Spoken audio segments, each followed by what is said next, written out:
व्याख्यामुद्रां करसरसिजैः पुस्तकं शङ्खचक्रे बिभ्रद्भिन्नस्फटिकरुचिरे पुण्डरीके निषण्णः अम्लानश्रीरमृतविशदैरंशभिप्लावयन् मामाविर्भूयादनकमहिमा मानसे वागधीशः नमस्ते प्राणेश प्रणतविभवायामनिमगाः नमः स्वामिन् रामप्रियतमनमन् गुरुगुण नमस्तुभ्यं भीमप्रबलदमकृष्णेष्ट भगवन्नमः श्रीमन्मध्वप्रदिश सुदर्शन्नो जय जय श्रीगुरुभ्यो नमः नारायणं सुरगुरुं जगदेकनाथं भक्तप्रियं सकललोकनमस्कृतं च त्रैगुण्यवर्जितमजं विभुमाद्यमीशं वन्दे भुवग्नम् अमरासुरसिद्धवन्द्यं नारायणं नमस्कृत्य नरं चैव नरोत्तमं देवीं सरस्वतीं व्यासं ततो जयमुदीरये ವೇದವ್ಯಾಸರ ಮಹಾಭಾರತದ ಚಿಂತಕರಿಗೆ ವಂದನೆಗಳು. ಶಾಂತಿ ಪರ್ವದ 486ನೆಯ ಪ್ರವಚನ.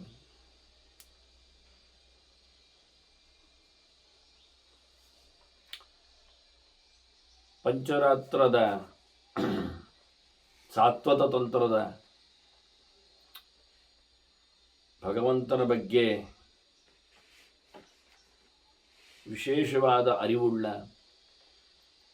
ಕರ್ಮತಂತ್ರಗಳನ್ನು ಹೇಳಿದ ಕೃತಿಯ ಚಿಂತನೆಯ ಹಿನ್ನೆಲೆಯಲ್ಲಿ ಅದೇ ಚಿತ್ರಶಿಖಂಡಿಜ ಅನ್ನೋ ನೆಲೆಯಲ್ಲಿ ಆ ಶಾಸ್ತ್ರಕ್ಕೆ ಹೆಸರಾಗಲಿಕ್ಕೆ ಅವರೆಲ್ಲ ಋಷಿಗಳು ಸೇರಿ ತಪಸ್ಸು ಮಾಡಿ ಪರಮಾತ್ಮನ ಅನುಗ್ರಹದಿಂದ ಸರಸ್ವತಿಯ ಅನುಗ್ರಹಕ್ಕೆ ಪಾತ್ರರಾಗಿದ್ದಾರೆ. ಹೀಗಾಗಿ ಅವರು ಶಾಸ್ತ್ರವನ್ನು ರಚನೆ ಮಾಡಿದ್ದಾರೆ. ಆದಾವಿವಹಿತ ಶಾಸ್ತ್ರ ಓಂಕಾರ ಸ್ವರಭೂಷಿತಂ. ಆರಂಭದಲ್ಲಿ ಓಂ ಅನ್ನುವ ಸ್ವರದೊಂದಿಗೆ ಸರ್ವೋಚ್ಚನಾದ ಪರಮಾತ್ಮನ ಸರ್ವ ವ್ಯಾಪಾರಗಳನ್ನು ತಿಳಿಸುವ ನೆಲೆಯಲ್ಲಿ ಋಷಿಭಿಃ ಶ್ರಾವಿತಂ ತತ್ರ ಯತ್ರ ಕಾರುಣಿಕೋ ಹ್ಯಸು. ಸರ್ವಾತ್ಮನಾದ ಪರಮಾತ್ಮನ ದಯಾಮಯ ಚಿಂತನೆಯೊಂದಿಗೆ ಆ ಶಾಸ್ತ್ರ ಅವರಿಗಿಂದ ಹೇಳಲ್ಪಟ್ಟಿತು. ಶ್ರಾವಿತ ಮದಿನ್ನೊಬ್ಬರಿಗೆ ಕೇಳಿತು. ಒಳಕೂತ ಸರಸ್ವತಿ ಅದನ್ನು ಉಗಮಿಸಿದಳು. ಹೀಗಾಗಿ ಕೇಳಿತು. ಶಾಸ್ತ್ರ ಸೃಷ್ಟಿಗೊಂಡಿತು, ಹೊರಗೆ ಬಂತು.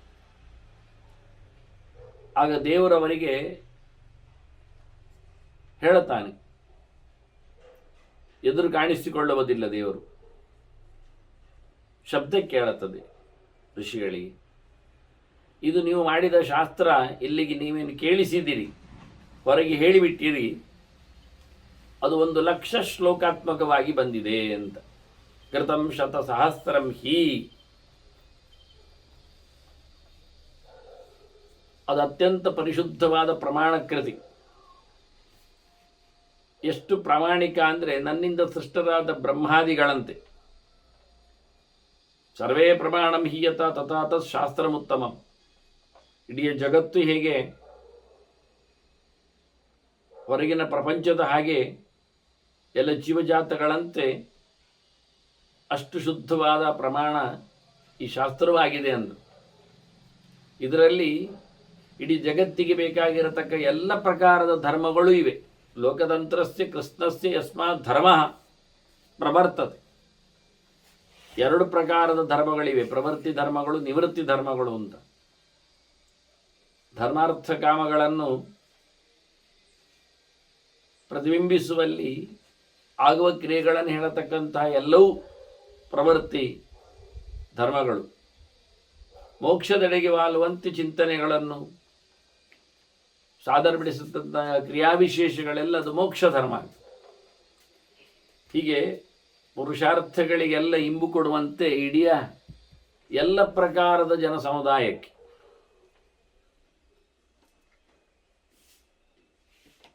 ಹೀಗೆ ನೀವು ವಿಶೇಷವಾದಂತಹ ಕೃತಿಯನ್ನು ರಚನೆ ಮಾಡಿಕೊಟ್ಟಿದ್ದೀರಿ. ಮುಂದಕ್ಕೆ ಸ್ವಯಂಭುವ ಮುನಿ ಇದನ್ನು ಬೆಳೆಸ್ತಾನೆ. ಉಪಯೋಗಿಸಿಕೊಳ್ಳುತ್ತಾನೆ ರಾಜನಾಗಿ. ಹಾಗೆ ಅವನಿಂದ ಮುಂದಕ್ಕೆ ಶುಕ್ರ ಆಚಾರ್ಯ ಉಳಿದವರಿಗೆ ನೀಡಲಿಕ್ಕೆ, ಹಾಗೆ ಬೃಹಸ್ಪತಿ ಆಚಾರ್ಯ ದೇವತೆಗಳಲ್ಲಿ ನೀಡಲು ಹೊಸುಗೆ ಇದನ್ನು ಹೊತ್ತುಕೊಳ್ತಾರೆ. ಆ ಗುರುವಿಗೆ ನನ್ನ ಭಕ್ತ ಪರಮಧಾರ್ಮಿಕನಾದವ ಉಪರಿಚರ ವಸು ಅಂತ ಅವನ ಹೆಸರು, ಮೇಲಕ್ಕೆ ಹೋಗ್ಲಿಕ್ಕೆ ಹೋಗಿ ಪರಿಚರ ಅಂದರು. ಅವನು ಗುರುಗಳಿಂದ ಪಾಠ ಕೇಳುತ್ತಾನೆ ಬೃಹಸ್ಪತ್ಯಾಚಾರ್ಯರಿಂದ. ಹಾಗಾಗಿ ಅವನು ಅದನ್ನು ಲೋಕದಲ್ಲಿ ಮತ್ತೆ ಚಾಲ್ತಿಗೆ ತರ್ತಾನೆ. ತೇನ ಶಾಸ್ತ್ರೇಣ ಲೋಕೇಶು ಕ್ರಿಯಾ ಸರ್ವಾಹ ಕರಿಷ್ಯತೆ. ಆ ಶಾಸ್ತ್ರದ ಮಾಧ್ಯಮದಲ್ಲಿ ಆತ ಅದನ್ನು ಜಗತ್ತಿನಲ್ಲಿ ಪ್ರಯೋಗಪೂರ್ವಕವಾಗಿ ತರ್ತಾನೆ. ಹೀಗಾಗಿ ಆ ಶಾಸ್ತ್ರ ಮತ್ತೆ ಕಳೆದೋಗ್ತದೆ, ಅವನಿಂದ ಪ್ರಚಾರದಲ್ಲಿ ಇರ್ತದೆ. ಅದರ ಒರಿಜಿನಲ್ ಫಾರ್ಮ್ ಇದ್ದು ಮೂಲವಾದದ್ದು ಅದು ಅಂತರ್ಧಾಸ್ಯತೆ. ತತ್ ಶಾಸ್ತ್ರಂ ತತ್ ಸರ್ವಂ ಶಾಸ್ತ್ರಮೇ ತತ್ ಸನಾತನಂ. ನೀವು ತಯಾರು ಮಾಡಿದ ಬಹಳ ಹಿಂದಿನದ್ದು, ಅದು ನಿಮಗೆ ಬಾಯಲ್ಲಿ ಬಂದದ್ದು, ಪಾರ್ವತಿ ಬರೆಸಿದ್ದು. ಹಾಗಾಗಿ ಆ ಉಗಮವಾದ ಆ ಮಾತುಗಳು ಇರುವುದಿಲ್ಲ ಆಗ್ತದೆ. ಆದರೆ ಉಪರಿಚರ ವಸ್ತುವಿನಿಂದ ಏನೊಂದು ಲೋಕದಲ್ಲಿ ಉಪಯೋಗಕ್ಕೆ ಬಂದಿರ್ತದೆ, ಅದೇ ಮತ್ತೆ ಉಳಿತದೆ ಅಂತ ಹೇಳಿ ದೇವರ ಮಾತು ಕೇಳ್ತದೆ ಅವರಿಗೆ. ಅದರಂತೆ ಮುಂದೆ ಹಾಗೆ ಆಗ್ತದೆ. ಅವರು ಹೇಳಿಕೊಟ್ಟ ಹಾಗೆ ಋಷಿಗಳೆಲ್ಲ, ವಸಿಷ್ಠಾದಿಗಳು, ಚಿತ್ರಶಿಖಂಡಿಗಳು ಅದನ್ನು ಬೃಹಸ್ಪತಿ ಆಚಾರ್ಯರಿಗೆ ಹೇಳಿಕೊಟ್ಟಿರ್ತಾರೆ. ಮತ್ತು ಅವರು ತಪಸ್ಸಿಗೆ ತೆರಳುತ್ತಾರೆ. ಅವರ ಕೆಲಸ ಆಯಿತು, ಶಾಸ್ತ್ರ ನಿರ್ಮಾಣದ ಕೆಲಸ ಆಯಿತು. ಅದನ್ನು ಪ್ರಚಾರಕ್ಕೆ ಕೊಡಬೇಕಾದವರಿಗೆ ಕೊಟ್ಟು ಮುಗಿಯಿತು. ಮತ್ತು ಅವರು ಯಥಾ ಪ್ರಕಾರ ತಪಸ್ಸಿಗೆ ತೆರಳಿದ್ದಾರೆ. ಹೀಗಾಗಿ ಬೃಹಸ್ಪತಿ ಗಮ್ಯವನಲ್ಲ. ಬೃಹತ್ ಬ್ರಹ್ಮ ಮಹಚ್ಚೇತಿಯತೆ ಪರ್ಯಾಯವಾಚಕ ಅಂತ. ಬೃಹತ್ ಪತಿ ಅಂದರೆ ಬೃಹತ್ ಶಬ್ದಕ್ಕೆ ಪೂರ್ಣ ಅಂತ ಅರ್ಥ, ದೊಡ್ಡದು ಅಂತ ಅರ್ಥ, ಹೆಚ್ಚಿಗೆ ಅಂತ ಅರ್ಥ, ಪೂಜನೀಯವಾದದ್ದು ಅಂತ ಅರ್ಥ, ಮಹತ್ತಿಗೆ ಉಳ್ಳದ್ದು ಅಂತ ಅರ್ಥ. ಹಾಗಾಗಿ ಬೃಹತ್ ಬ್ರಹ್ಮ ಮಹಚ್ಚೇತಿಯತೆ ಪರ್ಯಾಯವಾಚಕ ಎವಿ ಸಮನ್ವಿತೋ ರಾಜನ್ ಗುಣೈ ವಿದ್ವಾನ್ ಬೃಹಸ್ಪತಿ. ಹೀಗೆ ಇಂತಹ ಅರ್ಥಗಳಿಂದ ಸೇರಿಕೊಂಡವ ಬೃಹಸ್ಪತಿ. ಬಹಳ ದೊಡ್ಡವ, ವಿಶೇಷ ಅರಿವು ಪಡೆದವ, ದೊಡ್ಡಸ್ತಿಕೆ ಉಳ್ಳವ, ವೇದದ ಶಾಸ್ತ್ರದ ಮುಕ್ತ ಅನ್ವರ್ಥದಲ್ಲಿ ಅವನ ಶಿಷ್ಯನೇ ವಸುರಾಜನಾದ. ಹಾಗಾಗಿ ಒಮ್ಮೆ ವಸುರಾಜ ಅಶ್ವಮೇಧ ಯಾಗವನ್ನು ಮಾಡುತ್ತಾನೆ. ಆಗ ಗುರುಗಳೇ ಹೋತೃವಾಗಿ, ಬೃಹಸ್ಪತಿ ಆಚಾರ್ಯರೇ ಹೋತೃವಾಗಿ ಅಂದರೆ ನಡೆಸಿಕೊಡುವವನಾಗಿ ನಿಲ್ತಾರೆ. ಅಲ್ಲಿಗೆ ಏಕದಶ್ಚ ದ್ವಿತಶ್ಚೈವ ತ್ರಿತಶ್ಚೈವ ಮಹರ್ಷಯ ಅಂತ ಹೇಳಿ 3 ಜನ, ಅವನ ಹೆಸರು ಏಕತ ದ್ವಿತ ತ್ರಿತ ಅಂತ 3 ಜನರಿಗೆ ಹೆಸರು, ಮಹರ್ಷಿಗಳು. ಅವರಲ್ಲಿ ಅದಕ್ಕೆ ಸದಸ್ಯರಾಗಿ ಬರ್ತಾರೆ ಆ ಯಜ್ಞದಲ್ಲಿ. ಇನ್ನು 16 ಜನ ಋಷಿಗಳಿರ್ತಾರೆ, ಕಪಿಲಾದಿಗಳು ಸಹ ಯಜ್ಞ ಮಂಟಪದಲ್ಲಿ ಸದಸ್ಯರಾಗಿರುತ್ತಾರೆ. ಹೀಗಾಗಿ ಅಂತಹ ಅಶ್ವಮೇಧ ಯಾಗದಲ್ಲಿ ಒಂದು ವಿಶೇಷ ಏನು ಕೇಳಿದರೆ, ನತತ್ರ ಪಶುಘಾತೋಭೂತ್. ಅಲ್ಲಿ ಪ್ರಾಣಿ ಬಲಿ ಇಲ್ಲ, ಅಂದರೆ ಯೂಪ ಇಲ್ಲ, ಕಂಬ ಕಟ್ಟಲಿಲ್ಲ, ಪ್ರಾಣಿಯನ್ನು ಕಟ್ಟುವುದಿಲ್ಲ, ಪ್ರಾಣಿಯನ್ನು ಬಲಿ ಕೊಡಲಿಕ್ಕಿಲ್ಲ. ಯಾಕೆ ಕೇಳಿದರೆ ಅದು ರಾಜನದ್ದು ಯಜ್ಞ. ಮತ್ತು ರಾಜರೆಲ್ಲ ಅಶ್ವಮೇಧ ಯಾಗ ಮಾಡುವಾಗ ಕುದುರೆಯನ್ನೆಲ್ಲ ಕಳುಹಿಸಿ ಎಲ್ಲ ಮಾಡ್ತಾರಲ್ಲ ವ್ಯವಹಾರ ಕೇಳಿದರೆ. ಇಲ್ಲಿ ಈ ರಾಜನಿಗೆ ಅದು ಇಷ್ಟ ಇಲ್ಲ. ಈ ರಾಜ ಅಹಿಂಸ್ರಃ ಶುಚಿ ಅಕ್ಷುದ್ರ ನಿರಾಶೀ ಕರ್ಮ ಸಂಸ್ತುತಃ. ಇವ ಯಾವ ಪ್ರಾಣಿಗಳಿಗೂ ಯಾರಿಗೂ ಹಿಂಸೆ ಆಗಬಾರದು ಅಂತ ನೆಲೆಗೊಂಡವ, ಶುದ್ಧ ಸ್ವರೂಪದವ ಇವ. ಹಾಗಾಗಿ ಇವನು ಕಡಿಮೆ ಮಟ್ಟದ ಕಾಮನೆಗಳಲ್ಲಿ ನೆಲೆಗೊಂಡವ ಅಲ್ಲ.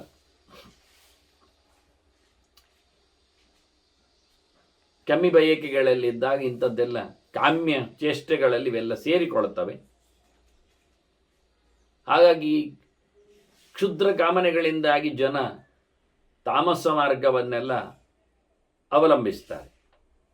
ಪ್ರಾಣಿಯನ್ನು ಬಲಿ ಕೊಡುವುದು, ಮಾಂಸವನ್ನು ಸಮರ್ಪಿಸುವುದು, ಮದಿರೆಯನ್ನು ವಿತರಿಸುವುದು ಮತ್ತು ರಕ್ತ ತರ್ಪಣಾದಿಗಳಲ್ಲಿ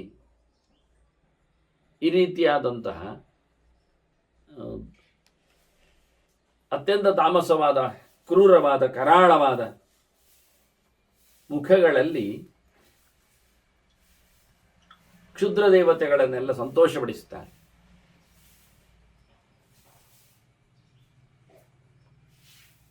ಆಚಾರ್ಯ ಮಧ್ವರು ಹೇಳುವಾಗ ಒಂದು ಮಾತು ಹೇಳುತ್ತಾರೆ, ದುರಾಗ್ರಹ ಗೃಹೀತತ್ವಾದ್ ವರ್ತಂತೆ ಸಮಯಸ್ವದ ಅಂತ. ಬಹಳ ವಿಶಿಷ್ಟವಾದ ಒಂದು ಮಾತು. ಕೆಟ್ಟ ಆಗ್ರಹಗಳ ಪೀಡೆಯಿಂದಾಗಿ ಅದನ್ನು ಆತುಕೊಂಡ ಜನ ಈ ಕಟ್ಟುಪಾಡುಗಳ ತಪ್ಪು ಕ್ರಮಗಳನ್ನೆಲ್ಲ ಒಟ್ಟು ಹಾಕಿಕೊಂಡು ಅದನ್ನು ಹಾಗೆ ಉಳಿಸಿರುತ್ತಾರೆ. ಎಲ್ಲ ಪ್ರಕಾರದ ಚೇಷ್ಟೆಗಳು, ಕೈಂಕರ್ಯಗಳು ಯಾವ ಕಾಲದಲ್ಲಿ ಉಳಿದಿರುತ್ತವೆ. ಬಹಳ ಕಠೋರವಾದ ಒಂದು ಸತ್ಯವನ್ನು ಹೇಳಿಬಿಟ್ರು. ದುರಾಗ್ರಹ ಗೃಹೀತತ್ವಾತ್ ವರ್ತಂತೆ ಸಮಯ ಸದಾ ಅಂತ. ಸಮಯ ಶಬ್ದಕ್ಕೆ ನಿಜವಾಗಿ ಶಾಸ್ತ್ರ ಎನ್ನುವ ಶಬ್ದ ಅರ್ಥ ಕೊಡಬೇಕು. ಅದು ಯೋಗ್ಯವಾಗಿರುವುದಿಲ್ಲ. ಯೋಗ್ಯವಾದ್ದನ್ನೇ ಶಾಸ್ತ್ರ ಅನ್ನಬೇಕಲ್ವ. ಆದರೆ ಕಾಮಶಾಸ್ತ್ರ, ಅರ್ಥಶಾಸ್ತ್ರ ಅಂತೆಲ್ಲ ಕರೆಯುವುದರಿಂದ ಶಾಸ್ತ್ರಗಳಲ್ಲಿ ಬೇಕಾದಷ್ಟು ಏರುಪೇರುಗಳಿವೆ. ಅದೇ ಪ್ರವೃತ್ತಿ ಶಾಸ್ತ್ರ, ನಿವೃತ್ತಿ ಶಾಸ್ತ್ರ ಅಂದ ಹಾಗೆ. ಅದರಿಂದಾಗಿ ಜನರಿಗೆ ಕೆಲವೆಲ್ಲ ಬಯಕೆಗಳು, ಕೆಲವೆಲ್ಲ ಆಗ್ರಹಗಳು ಇರಲಿಕ್ಕೆ ಹೋಗಿ ಎಲ್ಲ ಗೆರೆಗಳನ್ನು ಅವರು ಉಳಿಸಿಕೊಳ್ಳುತ್ತಾರೆ. ಹೀಗಾಗಿ ರಾಜ ಕ್ಷುದ್ರವಾದಂತಹ ಪ್ರಕರಣಗಳಲ್ಲಿ ಕಡಿಮೆ ಮಟ್ಟದ ನೆಲೆಯಲ್ಲಿ ಆತನ ಪೂಜೆ ಪುನಸ್ಕಾರಗಳು, ಹೋಮ ಹವನಗಳು ಇಲ್ಲ. ನಿಮಗೆ ಉದಾಹರಣೆಗೆ ಇತ್ತೀಚಿನ ಒಂದು ಬೆಳವಣಿಗೆಯಂತೆ ಪ್ರಧಾನವಾಗಿ ನಾಗನ ಒಂದು ಆರಾಧನೆ, ದೇವರು, ಅದರ ನಂತರದಲ್ಲಿ ಮಹಾಲಕ್ಷ್ಮಿ, ಅವರಿಬ್ಬರನ್ನು ಹೊರತುಪಡಿಸಿದರೆ ಇತರ ಜೀವರ ಸಮಾರಾಧನೆ, ಪೂಜೆ ಪುನಸ್ಕಾರಗಳು ಅಂದಾಗ ಸ್ವಲ್ಪ ಮಟ್ಟಿನಲ್ಲಿ ಕೆಳಮಟ್ಟದ್ದೇ. ಯಾಕೆಂದರೆ ಉಳಿದವರನ್ನೆಲ್ಲ ತಗೊಳ್ಬಹುದು, ಪರಿವಾರತೆಯ ಗ್ರಾಹ್ಯ ಅಂತ ಇರಲಿಕ್ಕೆ ಹೋಗಿ ದೇವರ ಪರಿವಾರರನ್ನಾಗಿ ಇವರನ್ನೆಲ್ಲ ಮಾತಾಡಿಸ್ಲಿಕ್ಕೆ ಉಂಟು. ಮತ್ತೆ ಬರುವ ಒಂದು ಅತ್ಯಂತ ಉತ್ತಮದ ವ್ಯಕ್ತಿ ಎಂದರೆ ಬ್ರಹ್ಮವಾಯುಗಳು, ಅವರ ಮಡದಿಯರು ಸರಸ್ವತಿ ಭಾರತೀಯರು. ಇವರ ಪೂಜೆ ಪುನಸ್ಕಾರಗಳೆಲ್ಲ ನಮಗೆ ವಿಶೇಷವಾಗಿ ಕೆಲವೊಮ್ಮೆ ದೊರಕ್ತದೆ. ಇವರ ನಂತರದಲ್ಲಿ ಬರತಕ್ಕಂತಹ ವ್ಯಕ್ತಿಗಳು ಗರುಡಶೇಷ ರುದ್ರರು ಮತ್ತವರ ಮಡದಿಯರು ಸುಪರ್ಣಿ ವಾರುಣಿ ಪಾರ್ವತಿಯರು. ಶಿವ ಸಮಾರಾಧನೆ, ಶಿವಪೂಜೆ, ಪಾರ್ವತಿಪತಿಯ ವಿಶೇಷವಾದ ಉಪಾಸನೆಗಳೆಲ್ಲ ಬೇಕಾದಷ್ಟು ಸಿಗ್ತವೆ. ಅದರೊಟ್ಟಿಗೆ ಗರುಡನ ಬಗ್ಗೆಯೂ ಕೆಲವು ಮಾತುಗಳು ಸಮಾನವಾದಂತಹ ನೆಲೆಯಲ್ಲಿ ಎಷ್ಟೋ ಕಡೆಯಲ್ಲಿ ಗರುಡನು ಇರ್ತಾನೆ ಪೂಜೆಯಲ್ಲಿ. ಇನ್ನು ಉಳಿದದ್ದು ಒಂದು ಶೇಷ, ಅವನ ಪೂಜೆ. ಶೇಷ ಅಂದರೆ ನಾಗವ. ಹಾಗಾಗಿ ನಾಗಪೂಜೆ ಅಂದಾಗ ಶೇಷ ಪೂಜೆ ಆಗ್ತದೆ. ಶೇಷ ಪೂಜೆ ಎನ್ನುವುದು ನಾಗಪೂಜೆಯಲ್ಲಿ ಪರ್ಯವಸಾನಗೊಳ್ಳಬೇಕು ವಾಸ್ತವವಾಗಿ. ಹೀಗೆ ನಾಗಾರಾಧನೆ, ನಾಗಬಲಿ, ನಾಗಪೂಜೆ ಎಲ್ಲ ಬಂದದ್ದು ಶೇಷನ ಕೇಂದ್ರದಲ್ಲಿ. ಆದ್ದರಿಂದಲೇ ಕೃಷ್ಣ ಹೇಳುವಾಗ ಅನಂತಶ್ಚಾಸ್ಮಿ ನಾಗಾನಾಮ್ ಅಂತ ಹೇಳುತ್ತಾ ನಾಗಗಳಲ್ಲಿ ನಾನು ಶೇಷನ ವಿಭೂತಿಯಲ್ಲಿದ್ದೇನೆ ಹೇಳಿ ಮಾಡಿದ. ಇನ್ನು ಉಳಿದ ನಾಗಗಳನ್ನೆಲ್ಲ ಪೂಜೆ ಪುರಸ್ಕಾರಗಳಲ್ಲಿ ತರುವುದು ಎನ್ನುವುದು ಮತ್ತಿನ ವಿಷಯ. ಆದರೆ ಈ ಶೇಷನನ್ನು ಪೂಜಿಸುವಾಗ ಅವನೊಟ್ಟಿಗೆ ಪರಿವಾರರು, ಹೀಗೆ ಶಿವಪೂಜೆ ಅಂದಾಗ ಪಾರ್ವತಿ ತೊಡೆಯಲ್ಲಿ, ಅದರಂತೆ ಗಣಪತಿ, ಸುಬ್ರಹ್ಮಣ್ಯ, ಹಾಗೆ ನಂದಿ, ಇನ್ನು ಭೃಂಗಿ, ರಿಟಿ, ವೀರಭದ್ರ ಹೀಗೆ ಒಬ್ಬೊಬ್ಬರನ್ನು ನಾವು ಪರಿವಾರದಲ್ಲಿ ನೋಡುತ್ತೇವೆ, ತರ್ತೇವೆ. ಹಾಗೆ ಶೇಷನಲ್ಲಿ ಅವನ ಹತ್ತಿರದವರು ಅಂದಾಗ ಮತ್ತೆ 7 ಜನರಿದ್ದಾರೆ. ವಾಸುಗಿ, ತಕ್ಷಕ, ಕರ್ಕೋಟಕ, ಪದ್ಮ, ಮಹಾಪದ್ಮ, ಶಂಖಪಾಲ, ಕುಲಿಕ ಅಂತ ಇವರು ಒಟ್ಟು ಸೇರಿ ಅಷ್ಟಕುಲ ನಾಗಗಳು ಅಂತ ಗುರುತಿಸುವ ವಿಧಾನ. ಇದು ನನ್ನ 16 ವರ್ಷದ ಚಿಂತನೆಯ ಒಂದು ಸಾಮ್ರಾಜ್ಯ. ಹಾಗಾಗಿ ಅದರಲ್ಲೇ ನನಗೆ ವಿಶ್ವವಿದ್ಯಾಲಯದಿಂದ ಡಿಲಿಟ್ ಪದವಿ ಬಂದದ್ದು ಸಹ ಪ್ರಬಂಧಕ್ಕೆ. ಇದನ್ನು ನಾನು 10-50 ಕಡೆಯಲ್ಲಿ ತೋರಿಸಿಕೊಟ್ಟಿದ್ದೇನೆ. ಪ್ರಧಾನವಾಗಿ ನಾಗನ ಸಮಾರಾಧನೆ ಅಂದಾಗ, ಶೇಷನ ಪೂಜೆ ಅಂದಾಗ ಇವರು 7 ಜನರು ಸೇರಿಕೊಳ್ತಾರೆ ಎನ್ನುವುದು ಸತ್ಯ ಆಯಿತು. ಇದನ್ನು ಅತ್ಯಂತ ಪ್ರಬುದ್ಧವಾಗಿ ನಾವು ಗಮನಿಸಿ ಗುರುತಿಸಿ ಪೂಜಿಸುವುದಾಗಿದ್ದರೆ, ಇದನ್ನು ಮೊದಲ ಬಾರಿಗೆ ನಮಗೆ ಇಂಟ್ರೊಡ್ಯೂಸ್ ಮಾಡಿದ್ದು ಮಹಾಭಾರತ, ಸರ್ವಶಾಸ್ತ್ರಗಳಲ್ಲಿ ಶ್ರೇಷ್ಠವಾದದ್ದು. ಇದನ್ನು ಬದಿಗಿಟ್ಟು ಉಳಿದವರನ್ನೆಲ್ಲ ಮಾತಾಡಿಸುವುದರಲ್ಲಿ ಅರ್ಥವೇ ಇಲ್ಲ. ಯಾಕೆಂದರೆ ಭಾರತವೇ ಹೇಳಿಕೊಳ್ತದೆ ನನ್ನದ್ದೇ ನೆಕ್ಕಿದ್ದು ಉಳಿದದ್ದು ಅಂತ. ಇತಿಹಾಸದನ್ನೆತ್ರ ಎನ್ನೇ ಹಾಸಿನದತ್ ಕ್ವಚಿತ್ ಅಂತ ಹೇಳ್ತಾ ಧರ್ಮೇಚ ಅರ್ಥೇಚ ಕಾಮೇಚ ಮೋಕ್ಷೇಚ. ನೀವೊಂದೊಮ್ಮೆ ಧರ್ಮಕ್ಕಾಗಿ ನಾಗರಾಜ ಪೂಜೆ ಮಾಡ್ತೀರಾ, ನಾನು ಹೇಳುತ್ತೆ. ನೀವು ದುಡ್ಡಿಗೋಸ್ಕರ ಸಮಾರಾಧನೆ ಮಾಡೋದಾದರೂ ನಾನು ಕೊಡುತ್ತೆ. ನೀವು ನಿಮ್ಮ ಬಯಕೆಗಳಿಗೋಸ್ಕರ ಪೂಜೆ ಮಾಡೋದಾದರೂ ನನ್ನಲ್ಲೇ ಇದ್ದಾರೆ. ನೀವು ಮೋಕ್ಷಕ್ಕೆ ಉಪಯೋಗಿಸ್ತೀರಾದರೂ ನಾನು ಹೇಳಿದ್ದು ಸಾಕಾಗತ್ತೆ ಅಂತ. ಹೀಗೆ ನಾಗನ ಬಗ್ಗೆ ಇಂಟ್ರಡ್ಯೂಸ್ ಮಾಡಿದ ಮಹಾಭಾರತ ತನ್ನ ಒಡಲಲ್ಲಿ ಈ ಶೇಷನನ್ನು ಹೇಳುವಾಗಲೇ ಅವನ ಪರಿವಾರನನ್ನು ಹೇಳಿಬಿಟ್ಟಿದ್ದದು. ಅಂದರೆ ಏಕಸೂತ್ರದಲ್ಲಿ, ಏಕವಾಕ್ಯದಲ್ಲಿ, ಏಕತ್ರವೇ ಎಲ್ಲ ಬಂದುಬಿಟ್ಟು. ಹಾಗಾಗಿ ಒಬ್ಬ ಶೇಷನನ್ನು ಪೂಜೆ ಮಾಡಬೇಕು ಅಂದಾಗ ಅವನೊಟ್ಟಿಗೆ ಇರತಕ್ಕ 7 ಜನರನ್ನು ಪೂಜಿಸಲಿಕ್ಕೆ ಬರ್ತದೆ. ಅದರೊಟ್ಟಿಗೆ ಉಳಿದವರು ಯಾರೆಲ್ಲ ಇದ್ದಾರೆ, ಏತೇ ಪ್ರಾಧಾನ್ಯತಃ ನಾಗಾಹ ಕೀರ್ತಿತಃ ಅಂತ ಇಷ್ಟು ಜನ ಪ್ರಧಾನರಿದ್ದಾರೆ. ಇನ್ನು ಉಳಿದವರಿಲ್ಲ ಅಂತಲ್ಲ. ನಮ್ಮ ಚಾವಡಿ ದೊಡ್ಡದಿದ್ದರೆ ನಾವು ಎಷ್ಟು ದೊಡ್ಡ ಪ್ರಕೋಷ್ಠಗಳ ಮಂಡಲಗಳನ್ನು ಹಾಕಿಕೊಂಡು ಎಲ್ಲ ನಾಗರನ್ನು ಕರಿಬಹುದಿತ್ತು. ಆದರೆ ಕರೀಲಿಕ್ಕೆ ಹೆಸರು ಬೇಕಲ್ಲ, ಇನ್ನೇನೊಂದು ಕೊಡೋದು. ಅಂದರೆ ಹೆಸರು ಇದ್ದವರು ನಮ್ಮ ದೇವತೆಗಳಲ್ಲೆಲ್ಲ ಒಂದು ಕೆಟಗರಿ ಇದೆ. ಏನಂದರೆ ಅನಾಖ್ಯಾತರು ಅಂತ, ಆಖ್ಯಾತರು ಅಂತ. ಹೆಸರಿದ್ದವರು, ಹೆಸರಿಲ್ಲದವರು ಅಂತ. ಹೆಸರಿಲ್ಲದವರು ಅಂದರೆ ಸ್ವಲ್ಪ ಕೆಳಗಿನವರು ಅಂತ ಅರ್ಥ. ವೇದ ಹೆಸರಿಸಿತು ಅಂದರೆ ಒಂದು ದೊಡ್ಡ ಸಂಗತಿ ಅಂತ ಅರ್ಥ. ಹಾಗಾಗಿ ದೇವತೆಗಳದ್ದು ಈ ಗಡನಗಳಲ್ಲಿ ಹೆಸರು ಪಡೆದವರು ತಕ್ಷಣ ಅವರು ಸ್ವಲ್ಪ ಶ್ರೇಷ್ಠರು. ಹೆಸರಿಲ್ಲದವರು ತಕ್ಷಣ ಅವರ ಕ್ಲಾಸೇ ಬೇರೆ, ಅವರ ವರ್ಗವೇ ಬೇರೆ. ಹಾಗಾಗಿ ಪಂಚಮ ವೇದ ಅನಿಸಿಕೊಂಡ ಮಹಾಭಾರತ ಒಂದಿಷ್ಟು ಮುದ್ದೆ ನಾಗಗಳನ್ನು ಒಂದೇ ಕಡೆಯಲ್ಲಿ ಹೇಳಿಬಿಟ್ಟದ್ರಿಂದ ಒಂದೊಮ್ಮೆ ನಾಗಪೂಜೆ ಮಾಡುವವರು ಮಾಡಬೇಕು ಅಂತಾದರೆ ಶುದ್ಧ ಕ್ರಮದಲ್ಲಿ ವೇದವ್ಯಾಸರ ಒಂದು ಬಳುವಳಿಯಾಗಿ ಮಾಡೋದಾದರೆ ಇಷ್ಟು ಸಾಕಾಗ್ತದೆ, ಇನ್ನೇನಿಲ್ಲ. ಮತ್ತು ಇವುಗಳೇ ಎಲ್ಲ ಕಡೆ ಇರುವುದು. ಇತಿಹಾಸ ಪುರಾಣ ಪಂಚಮ ವೇದಾನಾಂ ವೇದ ಅಂದದ್ರಿಂದ ಪುರಾಣಗಳು ಈ 8 ನಾಗಗಳನ್ನೇ ಮಾತಾಡಿಸಿಕೊಂಡು ಉಳಿದವರನ್ನೇ ಕೆಲವೊಮ್ಮೆ ಅಲ್ಪ ಸ್ವಲ್ಪ ಹೆಸರುಗಳನ್ನು ಎತ್ತಿಕೊಂಡು ಹೇಳಿಬಿಡುತ್ತವೆ. ಇನ್ನೇನಾದರೂ ವೇದವ್ಯಾಸರ ನಂತರದಲ್ಲಿ ಬಂದವರು ಅವರೇನಾದರೂ ಸೂತ್ರವನ್ನೋ ಕಲ್ಪವನ್ನೋ ಇನ್ನೇನು ವೃತ್ತಿಯನ್ನೋ ವ್ಯವಸ್ಥೆಯನ್ನೋ ಪ್ರಯೋಗವನ್ನೋ ಎಲ್ಲ ಹೇಳಲಿಕ್ಕೆ ಹೊರಟ್ರೆ ವ್ಯಾಸರನ್ನು ಬಿಟ್ಟು ಮಾತಾಡುವುದರಲ್ಲಿ ಅರ್ಥವೂ ಕಾಣುವುದಿಲ್ಲ.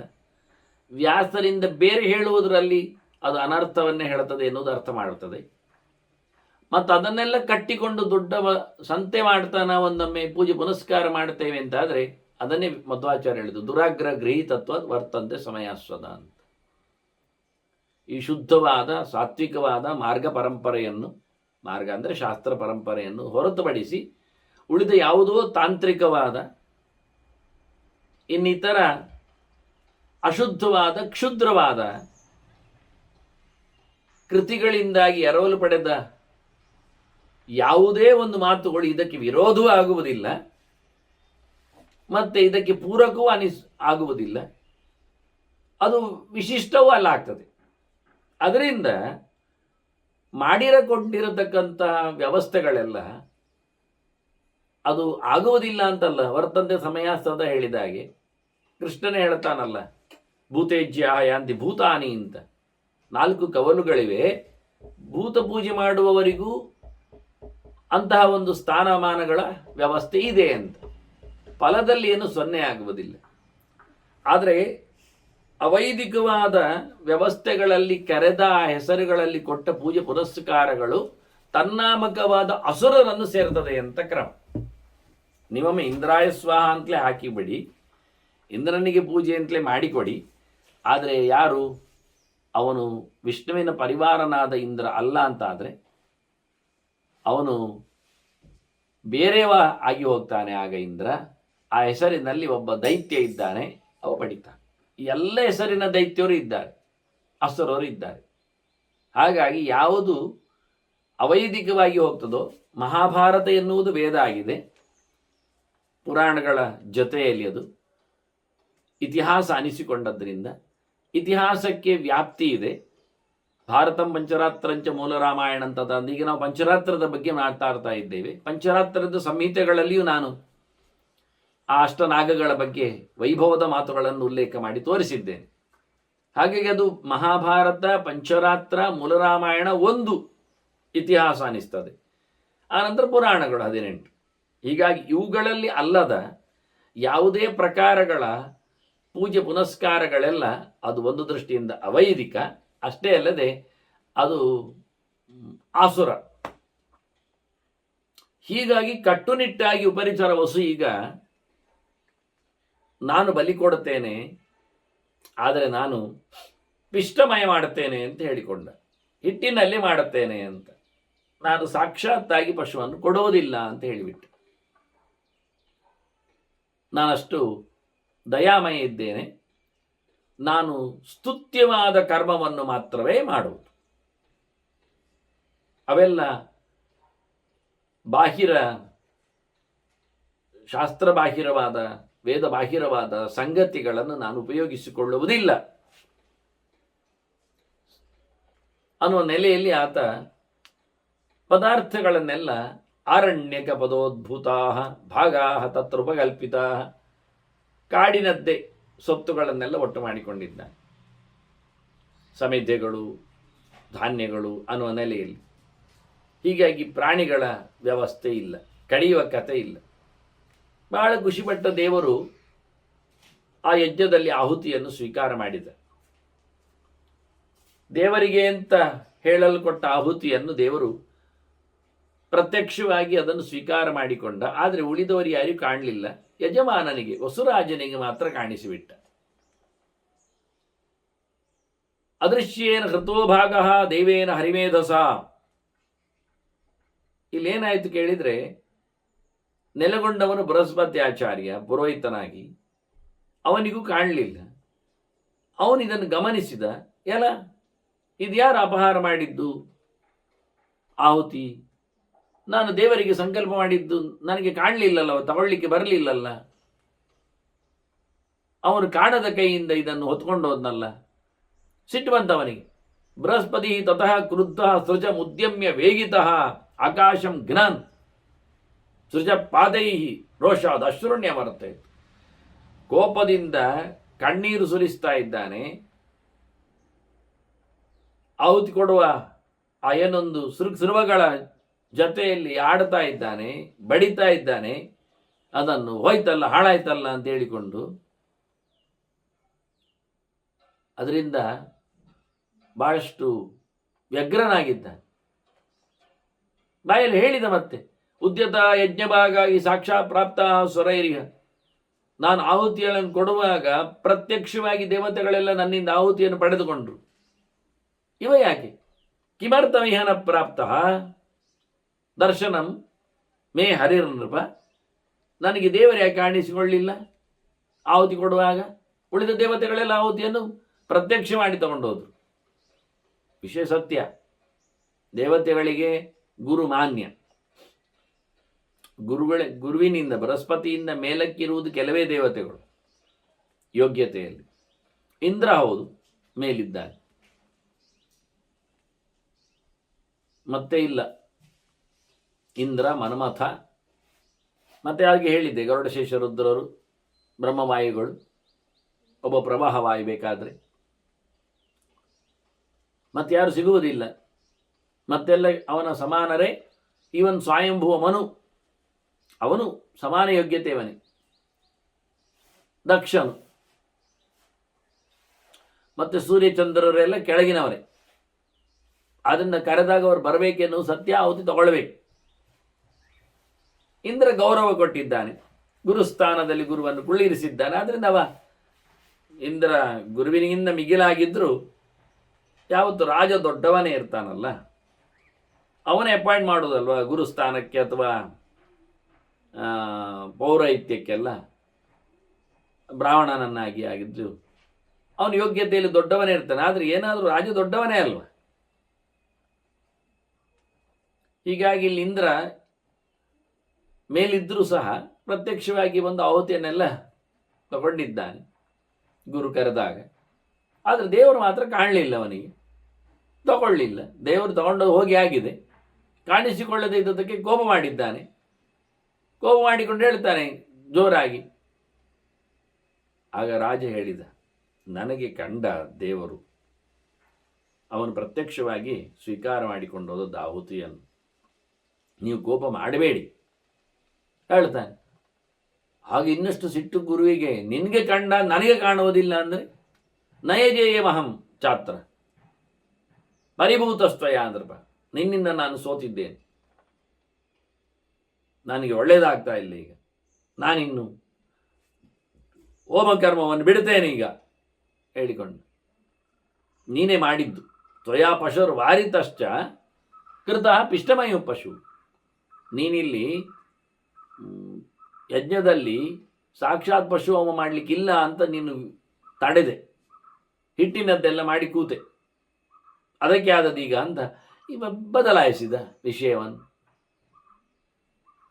ವಸುರಾಜ ಹೇಳ್ತಾನೆ, ಪಶು ಹಿಂಸಾ ವಾರಿತಾಚ ಯಜುರ್ವೇದಾದಿ ಮಂತ್ರತಃ. ನಾನು ಪ್ರಾಮಾಣಿಕವಾಗಿ ಕೆಲಸ ಮಾಡಿದ್ದು. ಯಜುರ್ವೇದದ ಎಷ್ಟೋ ಮಂತ್ರಗಳಲ್ಲಿ ಆದಿಮಂತ್ರದಿಂದಲೇ ಬೇಕಾದರೆ ಯಜಮಾನಸ್ಯ ಪಶೂನ್ ಪಾಹಿ ಇಲ್ಲವ ಅಲ್ಲಿ. ಇಷೇತ್ವೋರ್ಜೇತ್ವ ವಾಯವಸ್ತು ದೇವೋವಸ್ವಿತಾ ಪ್ರಾರ್ಪಯಿತು ಶ್ರೇಷ್ಠತಮಾಯ ಕರ್ಮಣೆ ಆಪ್ಯಾಯಧ್ವಮಗ್ನಿನ ದೇವಭಾಗಮೂರ್ಜಸ್ವತಿ ಪಯಸ್ವತಿ ಪ್ರಜಾಪತಿರ ನವೀಮಾ ಯಕ್ಷ್ಮಾಮಾಯವಸ್ತೇನೈಷತಮಾಗಿಶಂಸಃ ಯಜ್ಞಸ್ಯ ಯಜಮಾನಸ್ಯ ಪಶೂನ್ ಬಾಹಿ ಅಂತ ಕೊನೆಗೆ. ಹಾಗಾಗಿ ಹೇಗೆ ಆಗುವುದು? ರುದ್ರಸ್ಯ ಹೇತಿ ಪರಿವರ್ಣತ್ತು ಧ್ರುವ ಅಸ್ಮಿನ್ ಗೋಪತೌ ಸ್ಯಾತ್ ಭಕ್ತಿರಜಮಾನಸ್ಯ ಪಶೂನ್ ಬಾಹಿ. ಯಜುರ್ವೇದದ ಆದಿಮಂತ್ರದಲ್ಲಿಯೇ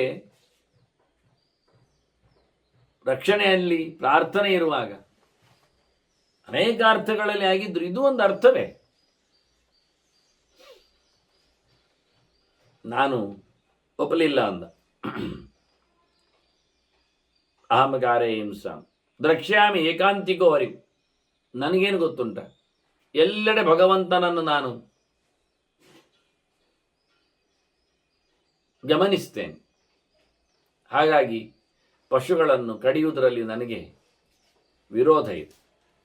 ನಾನಂತೂ ಈಗ ದೇವರನ್ನು ಕಂಡೆ, ಆಹುತಿಯನ್ನು ಸ್ವೀಕಾರ ಮಾಡಿದ್ದು ನೋಡಿದ್ದೆ. ನೀವು ಕೋಪ ಮಾಡಿಕೊಳ್ಳಬೇಕು, ಯಜ್ಞ ಆಗಿ ಇನ್ನ ಕರ್ಮ ಅಂತ ನಮ್ಮ ಕೆಲಸ ಎಂತ ಮತ್ತೆ ಸುಮ್ಮನೆ ಆಡೋದಿಲ್ಲ. ಅಷ್ಟೊತ್ತಿಗೆ ಸದಸ್ಯರಾಗಿ ನಿಂತವರು ಏಕತ ದ್ವಿತ ತ್ರಿತ ಅವರು ಮಾತಾಡ್ತಾರೆ ಗುರುಗಳ ಹತ್ರ. ನೈಷ ಧರ್ಮ ಕೃತಯುಗೆ ಯತ್ವಂ ರೋಷಮಿಹಾಹಿತ. ನೀನು ಕೋಪ ಮಾಡಿದ್ದು ಸಮ ಇಲ್ಲ, ಕೋಪ ಮಾಡಬಾರ್ದು. ಕೋಪ ಒಂದು ಧರ್ಮವೂ ಅಲ್ಲ, ಅದು ಮೈಲಿಗೆ ಕೆಡಿಸ್ತದೆ. ಕೋಪಾಸುರ. ಹಾಗಾಗಿ ಕೃತಯುಗದಲ್ಲಿ ಪ್ರಾಣಿ ಬಲಿಯ ಕಥೆಯೂ ಇಲ್ಲ, ಅದು ಕೃತಯುಗ. ಹಾಗಾಗಿ ಎಲ್ಲರೂ ದಯೆಯನ್ನು, ಭಗವಂತನ ಎಚ್ಚರವನ್ನು ಸಂಪಾದನೆ ಮಾಡಿರುತ್ತಾರೆ.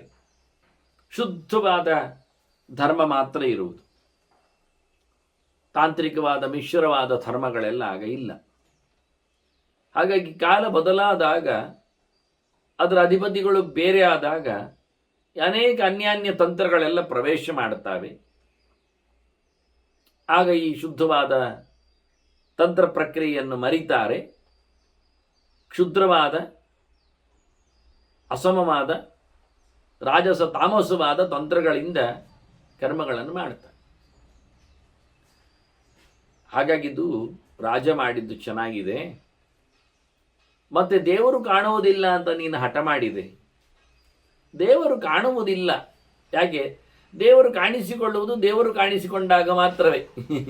ಯಸ್ಯ ಪ್ರಸಾದಂ ಕುರುತೆ ಸವೈತಂ ದ್ರಷ್ಟುಮರ್ಹತಿ.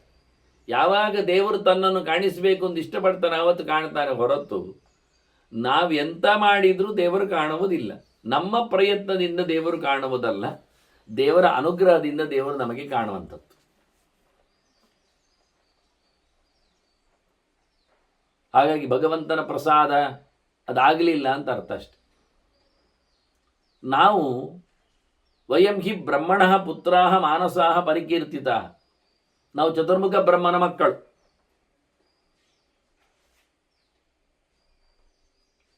ಅವನ ಮನಸ್ಸಿಂದ, ಅವನ ಸಂಕಲ್ಪದಿಂದ ಸೃಷ್ಟಿಯಾದವರು ನಾವು ಹೇಗಿದ್ದೇವೆ ನೋಡು.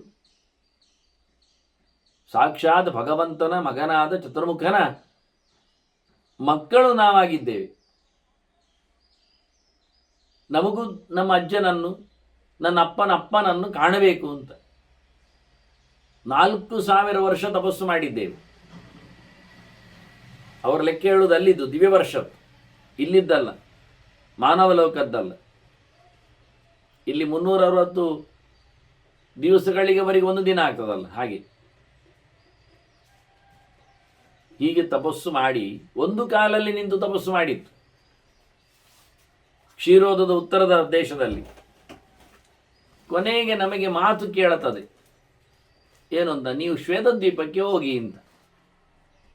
ಸರಿ, ಇದು ಕತೆ ಬಂದದ್ದೇ ಅಲ್ಲಿಂದ ಎಲ್ಲ. ನಾವು ಶ್ವೇತದ್ವೀಪಕ್ಕೆ ತೆರಳಿದೆವು. ಅವರ ಮಾತು ಚೆನ್ನಾಗಿತ್ತು. ತತ್ರ ನಾರಾಯಣ ಪರಾಹ ಮಾನವಾಹ ಚಂದ್ರವರ್ಚಸ ಗಚ್ಚದ್ವಂ ತತ್ರ ಮುನಯಃ ತತ್ರಾತ್ಮಾಮೇ ಪ್ರಕಾಶಿತ.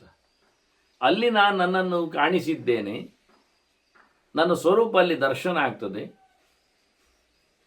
ಹಾಗಾಗಿ ಅಲ್ಲಿಗೆ ಹೋಗಿ ಅಲ್ಲಿ ಮನುಷ್ಯರು ಚಂದ್ರನ ಕಾಂತಿಯಂತೆ ಬಿಳಿಯಾಗಿದ್ದಾರೆ. ಎಲ್ಲ ನಾರಾಯಣನ ಸರ್ವೋತ್ತಮನ ವಾದಿಗಳು. ನೋಡಿ ಎಂಥ ವಿಶಿಷ್ಟ ಅಂತ. ಅದಕ್ಕೆ ಶ್ವೇತದ್ವೀಪ ಅನ್ನೋದು. ಶ್ವೇತ ಅಂದರೆ ಸ್ವಚ್ಛ, ಶುದ್ಧ ಅಂತ ಅರ್ಥ. ಅಲ್ಲಿ ಮಿಶ್ರ ಇಲ್ಲ, ಕಪ್ಪಿಲ್ಲ, ಕೆಂಪಿಲ್ಲ, ಶುದ್ಧ, ಸ್ವಚ್ಛ, ಬಿಳಿ. ಅದು ಹೇಗೆ ಆಗ್ತದೆ? ನಾರಾಯಣ ಪರ ಆದಾಗ. ನಾರಾಯಣ ಪರ ಅಂದರೆ ಪರ ನಾರಾಯಣ ಅಂತ ಆದಾಗ, ಸರ್ವೋತ್ತಮನಾದವ ಭಗವಂತ ಅಂತ ಆದಾಗ, ಮತ್ತಾರು ಆ ಸ್ಥಾನದಲ್ಲಿ ಬಾರದೇ ಇದ್ದಾಗ, ಸಾಮಾನ್ಯವಾಗಿ ಒಂದು ಮಾತು ಇದೆ, ಸಾಮಾನ್ಯ ಅನ್ನೋದು ವಿಶೇಷವೇ, ಶಾಸ್ತ್ರದ್ದೆಗೆರೆ. ಯಾವ ಶ್ವೇತನ್ನ ಗಚ್ಚತಿ ಅಂತ ಮುಚ್ಯತೆ ನ.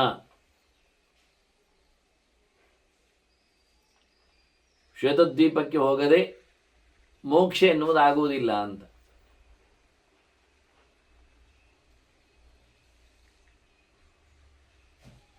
ಯಾವನ್ನ ಮುಚ್ಯತೆ ಯೋಗಿ ಶ್ವೇತದ್ವೀಪ ನಗಚ್ಚತಿ ಅಂತ ಹೇಳಿಕೊಂಡು. ಹಾಗಾಗಿ ನೀವು ಅಲ್ಲಿ ಹೋಗಿ ಅಂತ ಹೇಳಿದರು ಶ್ವೇತದ್ವೀಪಕ್ಕೆ. ಹಿಂದೆ ಕೆಲವು ಮಾತುಗಳು ಬಂದಿತ್ತು, ಶ್ವೇತದ್ವೀಪದ ನಿವಾಸಿಗಳು ಹೇಗಿರ್ತಾರೆ ಅಂತ ಅಲ್ವಾ. ಎಂತಹ ಉರುಟಾದ ತಲೆಯವರು, ಎಂತಹ ಬೆಳಕಿನವರು, ಯಾವುದೇ ಪ್ರಕಾರವಾಗಿರತಕ್ಕಂತಹ ಬಾಹ್ಯವಾದ ಅಂದರೆ ಜಡವಾದ ಅಥವಾ ಆ ಆಸೆಗಳ ಹೊತ್ತ ಇಂದ್ರಿಯಗಳಲ್ಲಿ ಕೂತವರಲ್ಲ ಎನ್ನುವ ನೆಲೆಯಲ್ಲಿ ನಾವಲ್ಲಿ ಹೋದೆವು. ನಚ ಪಶ್ಯಾಮ ಪುರುಷಂ. ನನಗೆ ಯಾವ ವ್ಯಕ್ತಿಯು ಕಾಣ್ತಾ ಇರಲಿಲ್ಲ. ಯಾಕೆಂದರೆ ತತ್ತೇಜೋಪ ದರ್ಶನ, ನಮ್ಮ ಕಣ್ಣು ಕುಗ್ತಾ ಇತ್ತಲ್ಲಿ, ಎಂಥದ್ದು ಕಾಣುವುದಿಲ್ಲ ಮಾರೇ, ಭಯಂಕರ ಬೆಳಕು. ಆ ಬೆಳಕಿನ ತೀಕ್ಷ್ಣತೆಯಲ್ಲಿ ಎಂಥದ್ದು ಸಂಗತಿ ಒಬ್ಬ ವ್ಯಕ್ತಿಯು ಕಾಣುವುದಿಲ್ಲ. ಮತ್ತೆ ನಮ್ಮ ಯೋಚನೆಗೆ ಹೋಯಿತು, ಎಂತವ್ರು ಹೇಳಿದ್ರಲ್ಲ ಕಾಣುತ್ತದೆ ಹೋಗಿ ಅಂತ. ಮತ್ತೆ ನಮ್ಮ ತಲೆಗೆ ಬಂತು ಒಂದು ವಿಚಾರ, ತಪಸ್ಸು ಮಾಡಲಿಕ್ಕೆ ಉಂಟು ಅಂತ. ಮತ್ತೆ ತಪಸ್ಸು ಮಾಡಿದೆವು. ಮತ್ತೊಂದು 100 ವರ್ಷ, ಅದು ಅಲ್ಲಿದ್ದೇ ಲೆಕ್ಕ, ದಿವ್ಯ ವರ್ಷ ತಪಸ್ಸು ಮಾಡಿದ್ದೇವೆ ಭಗವಂತನನ್ನು. ಆಗ ನಮಗೆ ತಪಸ್ಸಿನ ಕೊನೆಯಲ್ಲಿ ಒಂದು ಮಾತು ಕೇಳುತ್ತದೆ, ವ್ರತಾವಸಾನೇಚ ಶುಭಾನ್ನ ನರಾನ್ನ ದದೃಶಿಮೋ ವಯಂ. ಮಾತಲ್ಲ, ಜನ ಕಾಣಲಿ ಶುರುವಾಗಿದೆ. ನಮ್ಮ ತಪಸ್ಸು ಮುಗಿದಾಗ ಎಲ್ಲರೂ ನಮಗೆ ಕಾಣುತ್ತಾರೆ ಅಲ್ಲಿ, ಮನುಷ್ಯರು, ನರಾನ್.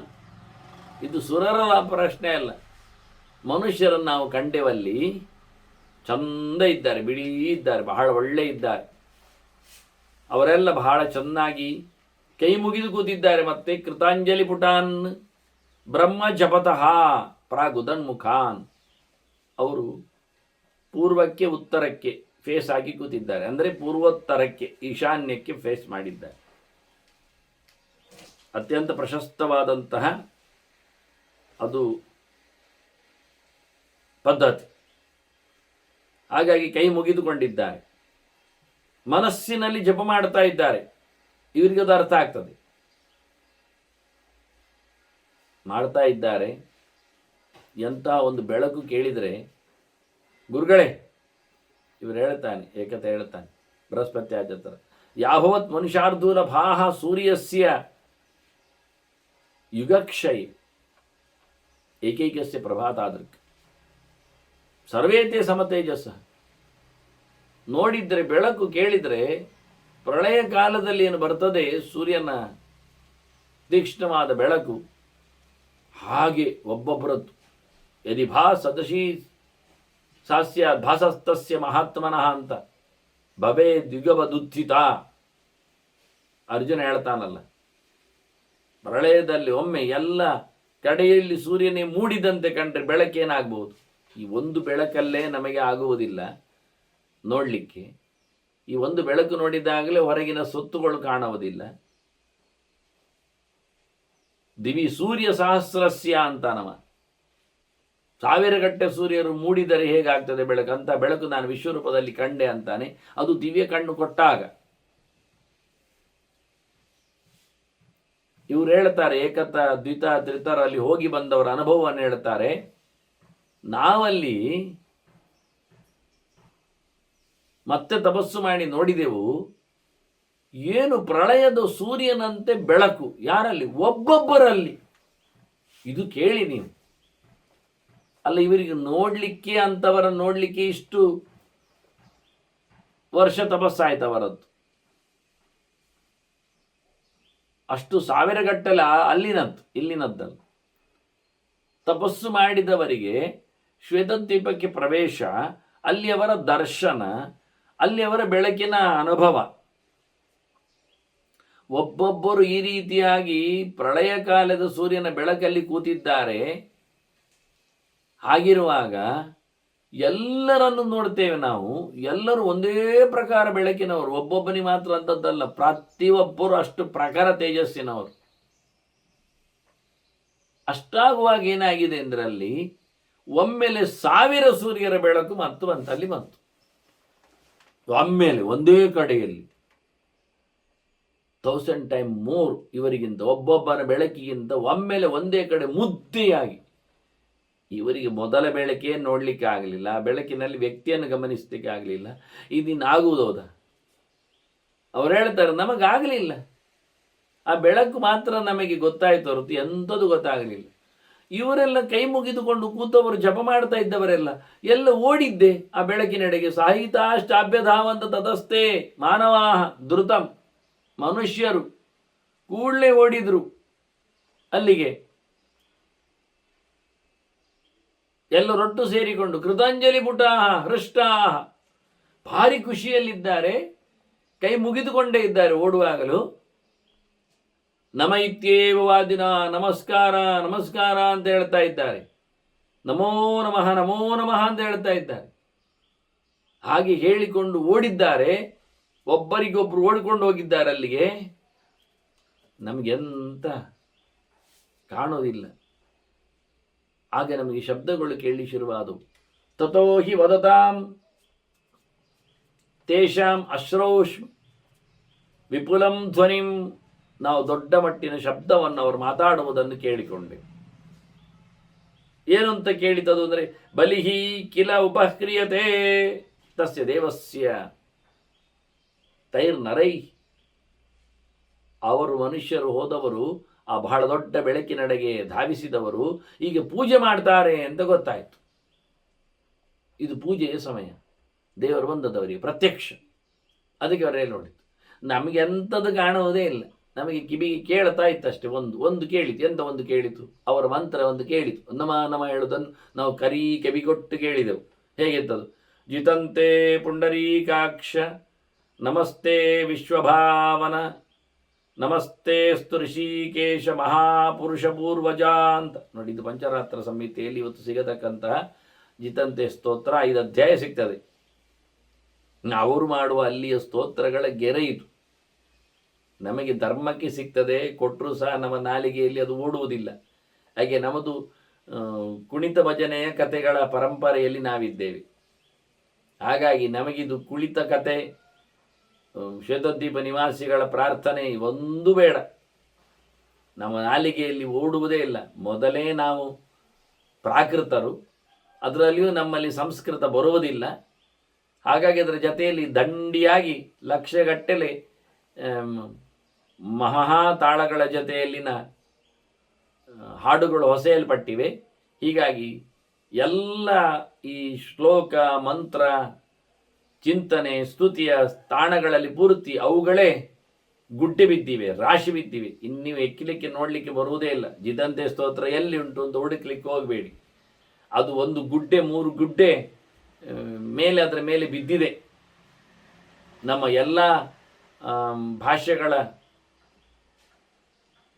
ಹಾಡುಗಬ್ಬಗಳು, ಸಂತಾನಗಳು, ರಾಶಿಗಳು ಅದರ ಮೇಲೆ ಬೆಟ್ಟದೋಪಾದಿಯಲ್ಲಿ ಅದನ್ನು ಮಲಗಿಸಿ ನೆಪ್ಪೆ ಮಾಡಿಬಿಟ್ಟಿವೆ. ಆದರೆ ನಿಮಗದು ಸಿಗುವುದಿಲ್ಲ. ಮತ್ತು ನೀವು ಅದನ್ನು ಹೇಳಲಿಕ್ಕೆಲ್ಲ ಹೊರಡಲಿಕ್ಕೆಲ್ಲ ಹೋಗಲಿ ಬೇಡಿ. ಯಾಕೆಂದರೆ ಬಿಡುವುದಿಲ್ಲ. ಸುತ್ತಮುತ್ತಲಿನವರು ಅವರು ತೋಟ ಹಿಡಿದು ನಿಮ್ಮನ್ನು ಕಾಯ್ತಾ ಇದ್ದಾರೆ. ಅದನ್ನು ಮುಟ್ಟುವಂತಿಲ್ಲ, ಹೇಳುವಂತಿಲ್ಲ ಅಂತ ಹೇಳ್ತಾರೆ, ಗರ್ಜಿಸಿ ಬಿಡ್ತಾರೆ. ನೋಡಿ, ಏಕಾತರು ಹೇಳ್ತಾರೆ, ನಮಗೆ ಅಲ್ಲಿ ಕೇಳಿದ್ದು ಶ್ಲೋಕ ಇದು ಅಂತ. ನಮಗೆಂತ ಕಾಣ್ತಾ ಇಲ್ಲ. ಅವರು ಪೂಜೆ ಮಾಡುವುದೆಲ್ಲ ಗೊತ್ತಾಗ್ತಾ ಇದೆ, ಶಬ್ದದಲ್ಲಿ ಗೊತ್ತಾಗ್ತಾ ಇದೆ, ಗಮನದಲ್ಲಿ ಇದೆ, ಬಟ್ ಅವನು ಕಾಣ್ತಾ ಇಲ್ಲ. ಅವರದ್ದು ಪೂಜೆ, ಅವರದ್ದು ಮಂತ್ರ ಅದ್ಭುತವಾಗಿದೆ. ನೋಡಿ, ಇದನ್ನು ಎಲ್ಲಿಯಾದರೂ ನೀವು ಕೇಳಿದ್ದುಂಟ? ಘನಘೋರವಾದ ಗೌಜಿಯ ಗದ್ದಲದ ಗಮ್ಮತ್ತಿನ 16 ವರ್ಷದ ಪರ್ಯಾಯಗಳು ಕೃಷ್ಣನ ಸಂದರ್ಭದಲ್ಲಿ ಮಧ್ವಾಚಾರ್ಯ ಪ್ರತಿಷ್ಠಿತವಾದ ಈ ನಮ್ಮ ಕೃಷ್ಣ ನಗರಿಯಲ್ಲಿ ನಡೀತದೆ. ಅಲ್ಲಿ ಎಲ್ಲಿಯಾದರೂ ನೀವು ಈ ಶ್ಲೋಕ ಕೇಳಿದರೆ ಒಮ್ಮೆ ಆದರೂ ಕಿವಿಗೆ?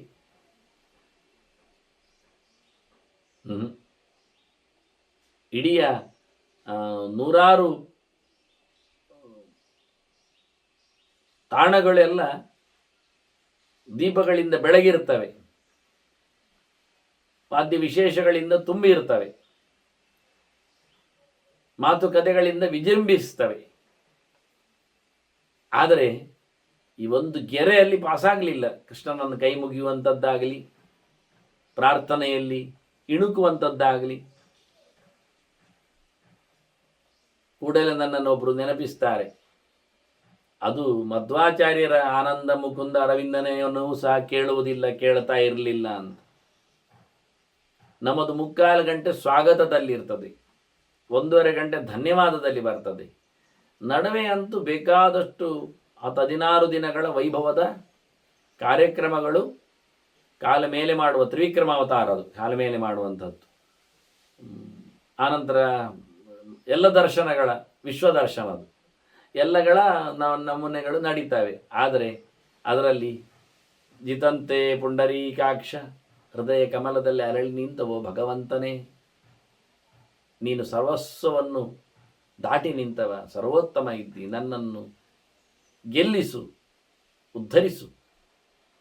ನಮಸ್ತೆ ವಿಶ್ವಭಾವನ, ಇರುವಾಗ ಎಲ್ಲವನ್ನು ಕೊಟ್ಟವ, ಇಡೀ ಜಗತ್ತನ್ನೇ ಸಂಭ್ರಮಗೊಳಿಸಿದವ, ಇಡೀ ಜಗತ್ತಿನ ಸೃಷ್ಟಿ ಸಂಹಾರಗಳಿಗೆ ಕಾರಣ, ಜಗತ್ತಿನ ರೂವಾರಿ ಎನಿಸಿಕೊಂಡ ವಿಶ್ವನಿಗೆ ವಾಯುವಿಗೆ ಏನು ಅದ್ಭುತವಾದಂತಹ ಪಟ್ಟವನ್ನು ಕೊಟ್ಟೆ, ಜ್ಞಾನವನ್ನು ಇತ್ತೆ, ಆನಂದವನ್ನು ಕರುಣಿಸಿದೆ.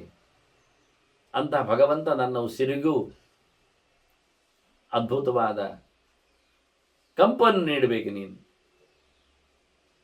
ನಮಸ್ತೆಸ್ತು ಋಷಿಕೇಶ್, ನನ್ನ ಎಲ್ಲ ಇಂದ್ರಿಯಗಳನ್ನು ಸಂತೋಷಗೊಳಿಸು, ನೇರ್ಪುಗೊಳಿಸು, ಎಲ್ಲೆಡೆ ನೆಲೆಗೊಂಡು ನಿನ್ನೆಡೆಗೆ ಅದು ಪಯಣಿಸುವಂತೆ, ಗಮನಿಸುವಂತೆ, ಗುರುತಿಸುವಂತೆ ಮಾಡು.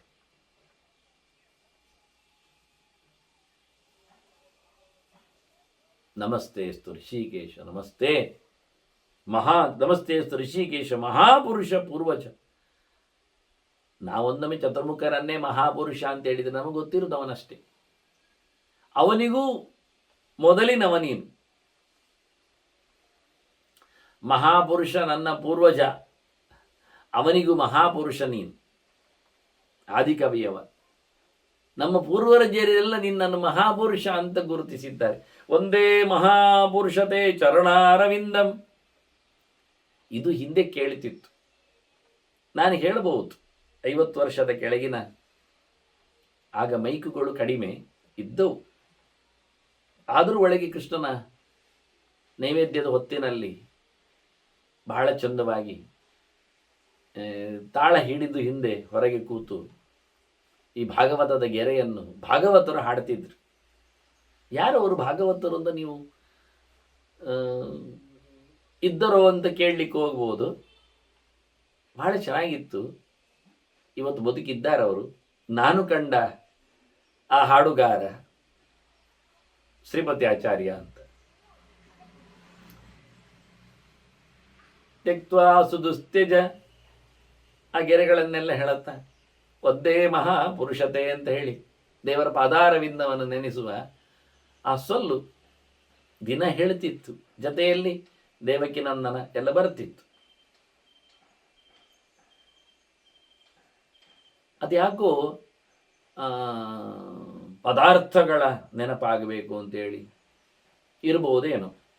ತವೆ ಅದು ಇದು ಅಂತೆಲ್ಲ ಹೇಳಿಕೊಂಡು ಪಾಯಸ ಕಡಬು ಅಂತ ಹೇಳುತ್ತಾ ಇದನ್ನೇ ಎಲ್ಲ ಮಾಡಿಟ್ಟಿದ್ದೇವೆ ತಿಂದುಕೋಬಾ ಅಂತ ಹೇಳಿಕೊಂಡು ಕೂಗು ಹಾಗೆ ಅದರ ಸ್ಥಾನಗಳಲ್ಲಿ ಅದು ಮಂಟಪದಲ್ಲಿ ಸ್ಥಾನಮಾನವನ್ನು ಪಡೀಲಿಕ್ಕೆ ಹೋಗಿ ಇದೆಲ್ಲ ಬದಿ ಹೋಯಿತು. ಅದರಿಂದ ಮಹಾಪುರುಷ ಶಬ್ದ ಈಗ ಅಲ್ಲಿ ಕೇಳುವುದಿಲ್ಲ. ಈಗ ಒಂದು ದಿನವೂ ಕೇಳುವುದಿಲ್ಲ. 40-50 ವರ್ಷದ ಕಥೆ ಅದು. ಈಗ ಬಹಳ ಚಂದವಾಗಿ ಇದು ಋಷಿಗಳು ಹೇಳ್ತಾರೆ, ನಮಗೆ ಕೇಳುತ್ತದೆ, ಅವರು ತಂದಾಕಿದ್ದ ಕತೆ ಗೊತ್ತಾಗ್ತದೆ. ದಿವ್ಯಾನಿ ಉವಾಹ ಪುಷ್ಪಾಣಿ, ವಾಯು ಗಾಳಿ ಪುಷ್ಪಗಳನ್ನೆಲ್ಲ ತಂದು ಕೊಟ್ಟಿದೆ, ಹೊತ್ತು ತಂದು ಹಾಕಿದ್ದು. ಹಾಗೆ ಕರ್ಮಣ್ಯ ಔಷಧಿಸ್ತದ, ಪೂಜೆ ಪುನಸ್ಕಾರಗಳಿಗೆ ಬೇಕಾಗಿರತಕ್ಕಂಥ ದರ್ಬೆ, ತುಳಸಿ, ಪತ್ರೆ ಎಲ್ಲ ನೋಡಿ. ಇದು ಶ್ವೇತದ್ವೀಪದ ಜನನ ವ್ಯವಸ್ಥೆ. ಪ್ರತಿನಿತ್ಯ ಶ್ವೇತದ್ವೀಪದ ಜನರಿಗೆ ದೇವರು ಬರ್ತಾರೆ, ಅಷ್ಟೊತ್ತು ಜಪ ಮಾಡ್ತಾ ಇರ್ತಾರೆ. ಇನ್ನೊಮ್ಮೆ ಹೇಳ್ತೇನೆ ಜಪ ಮಾಡ್ತಾ ಇರೋದು ಎಷ್ಟೊತ್ತಿಗೆ ಅಂತ. ಆಗ ಎದ್ದೋಗಿ ಪೂಜೆ ಮಾಡ್ತಾರೆ. ಪೂಜೆ ಮಾಡಲಿಕ್ಕೆ ಸೊತ್ತು ಪುನಸ್ಕಾರಗಳಿಗೆಲ್ಲ ಒದ್ದಾಟ ಗಿದ್ದಾಟ ಎಲ್ಲ ಇಲ್ಲ. ಯಾರ್ಯಾರನ್ನು ಬೈದುಕೊಂಡು ಕೂಗಿಕೊಂಡು ತಾ ಹೋ ಹೇ ಅಂತೇನೇ ಇಲ್ಲ. ವಾಯುದೇವರು ದೇವರ ಪೂಜೆಗೋಸ್ಕರ ತಾನೇ ಗಾಳಿಯಲ್ಲಿ ಬೇಕಾದ ಎಲ್ಲ ಕಡೆಯ ಮರಗಿಡಗಳ ಪುಷ್ಪ, ತುಳಸಿ, ಪತ್ರೆ ಇವುಗಳನ್ನೆಲ್ಲ ತಂದು ಹಾಕ್ತದೆ. ಅವರವರ ಯೋಗ್ಯವಾದ ವಸ್ತುಗಳು ಅವರವರಿಗೆ ಅಲ್ಲಲ್ಲಿ ಉಪಲಬ್ಧ ಆಗ್ತದೆ. ಅವರದನ್ನು ಉಪಯೋಗಿಸ್ತಾರೆ ದೇವರಿಗೆ. ಎಂಥ ಅದ್ಭುತವಾದದ್ದು. ಪ್ರಾಣನ ಸೇವೆ ಅದು ವಿಷಯ ಸತ್ಯ. ಆದರೆ ಅವರ ಮಾಧ್ಯಮದಲ್ಲಿ ಆಗತಕ್ಕ ಕತೆ, ಸಂಕಲ್ಪದಲ್ಲಿ ಅವರಿಗೆ ಸಿಗತಕ್ಕಂಥ ಚಿಂತನೆಗಳು, ಇದನ್ನೆಲ್ಲ ಈ ಋಷಿಗಳು ಹೇಳುತ್ತಾರೆ. ನಾವು 1000 ವರ್ಷ ತಪಸ್ಸು ಮಾಡಿ ಇದನ್ನು ಗಮನಿಸಿದೆವು. ಅಲ್ಲಿ ನಮಗೆ ಪೂಜೆಗೊಳ್ಳುವವ ಕಾಣುವುದಿಲ್ಲ, ಆದರೆ ಇವೆಲ್ಲ ಗೊತ್ತಾಗ್ತಾ ಇದೆ. ಮುಂದೆ ಅವರೇನು ತಿಳಿಸ್ತಾರೆ ಅನ್ನೋದನ್ನು ಮತ್ತೆ ಕೇಳುವ ವಂದನೆಗಳೊಂದಿಗೆ ಶ್ರೀಕೃಷ್ಣ ನಾರಾಯಣ ನಾರಾಯಣ ನಾರಾಯಣ.